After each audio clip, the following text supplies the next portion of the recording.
মানুষ চাইলেই যদি সব কিছু পেয়ে যেত, তাহলে অপেক্ষার কোনো মূল্য থাকতো না। আর মানুষ চাইলেই যদি সব কিছু ভুলে যেতে পারত, তাহলে স্মৃতির কোনো মূল্য থাকতো না।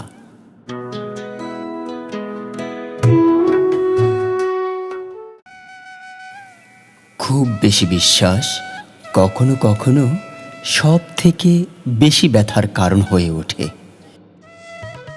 পাহাড় থেকে আকাশটা অনেক কাছের মনে হলেও এমনটা নয়। তেমনি কিছু মানুষকে অনেক কাছের আপন মনে হলেও তারা কিন্তু আপন নয়।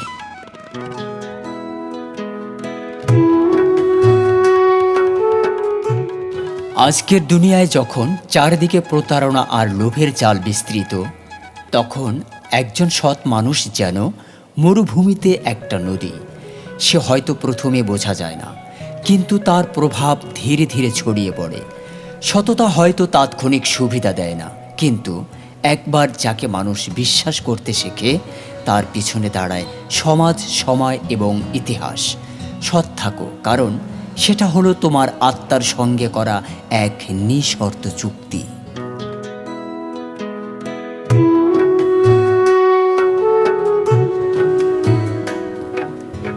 জীবনে সবাই সফল হতে চায়, কিন্তু সবাই ব্যর্থতা মেনে নিতে শেখেনি। অথচ পৃথিবীর প্রতিটি বড় অর্জনের পেছনে আছে কিছু না বলা ব্যর্থতার গল্প। যে মানুষটা পড়ে গিয়েও উঠে দাঁড়ায়, সেই হয় একদিন সবার অনুপ্রেরণা। ব্যর্থতা মানে তোমার শেষ নয়, এটা তো তোমার শক্তি যাচাই করার পরীক্ষা মাত্র। ব্যর্থতার কাঁটা দিয়েই গড়া হয় সাফল্যের সিংহাসন। তাই হেরে যেও, ভেঙে পড়ো, কাঁদো, কিন্তু থেমে থেকো না।